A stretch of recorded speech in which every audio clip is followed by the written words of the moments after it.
Friends, this is unbelievable. Guess what?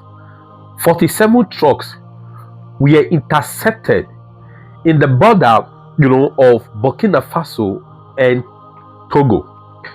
Guess what? These guys, they pretended to be, carrying package of NGO, and Burkina Faso army, they saw them through their whatever they are using from afar, approaching their border. You understand? So when they saw them, the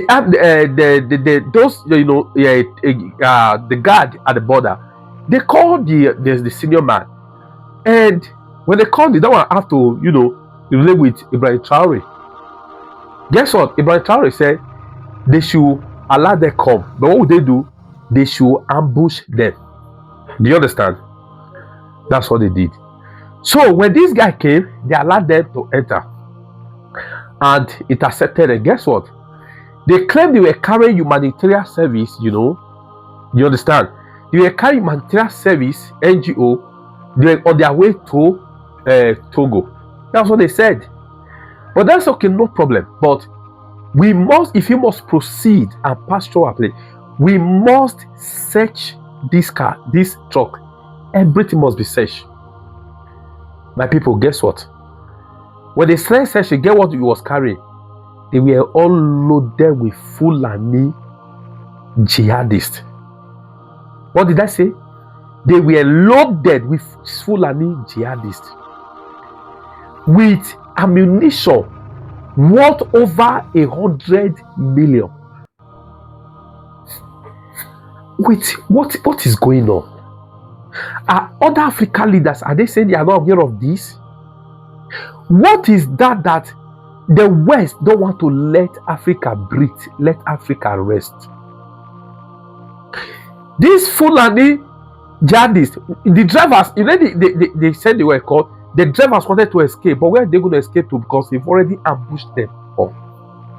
They now confess that they were actually on their way to Ouagadougou. I don't know if that is their capital, state capital.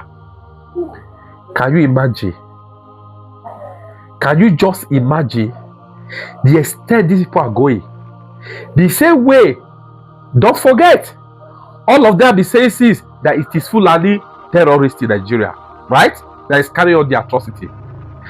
Don't forget, I posted a video here just 2 days ago. Our APC shit has said they imported Fulani to the country in 2015. Don't forget, just 2 days ago, I also posted a video of the current vice president of Nigeria, Shetima, where he said how they brought through Obama the mercenaries to the country 2015. Since 2015, we have rest in Nigeria. It has been from one unrest to another unrest. So because a citizen of Burkina Faso has decided to take destiny in the hands, the citizens are backing him. So these people are now trying to impose Fulani jihadists to cause major chaos and unrest in Burkina Faso. The question I'm asking is this: where will France, where will the West, where will they stop and allow Africa for once breathe?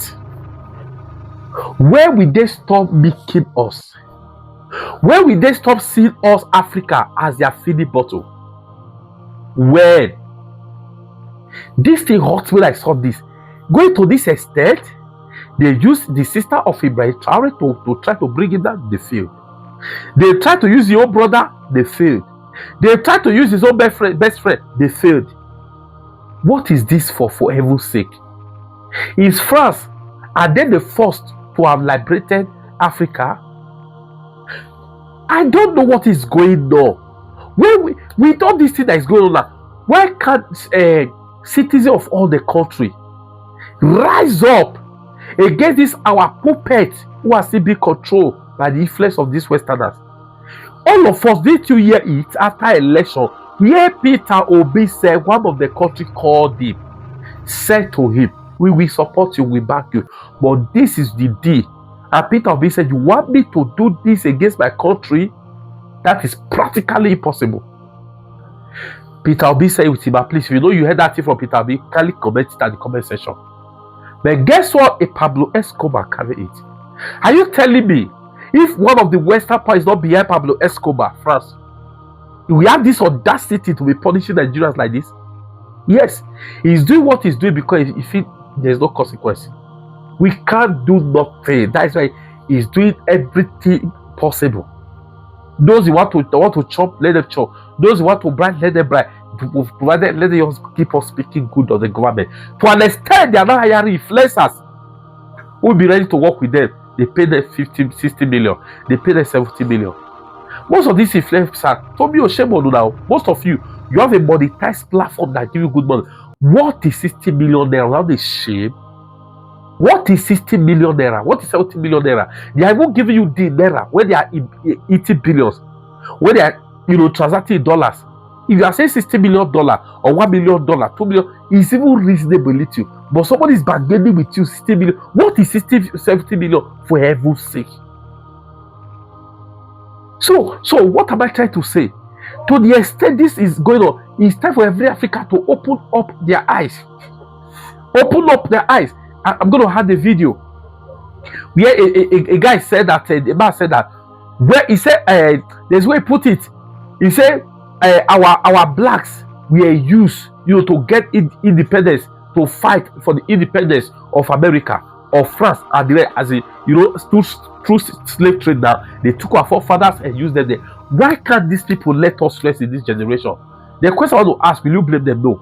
If our own leaders don't give us rest, if our own leaders are using us, you understand, suppressing us, to just to, I would like to put it, gladden the heart of their paid masters. What do you expect from these ones?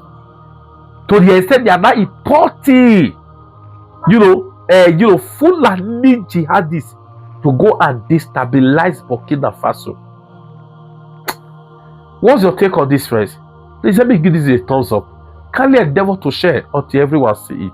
Thank you. The problem we have in this country is because we are suffering from mental slavery. Over 300 years ago, our parents sold our brothers and sisters into slavery. 300 years later, we are still selling ourselves into slavery.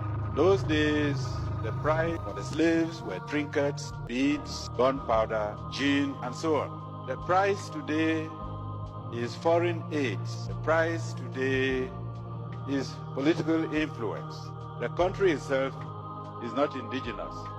Even the coup, we are blaming the military. I believe there is the author of one of the books I have read in this conference who stated that the idea of a coup was first suggested in one of the military conferences he attended in America. I was particularly struck by a conversation I had with a Greek professor. He told me his opinion of why West Europeans were supporting the rebellion against Nigeria. It was, he said, common among Westerners to sympathize with the underdog in any dispute, which in this case happens to be the Eastern Igbo. But what was even more important to the West was that Nigeria was a potential rival power in Africa, a force which had to be checked before it becomes a threat to Western European interests on the continent. He said that according to certain estimates, Nigeria was sitting on a keg of oil, which, given a suitable condition, would make it so rich in just 10 years, that is by 1978, that Nigeria would not require any aid from Europe.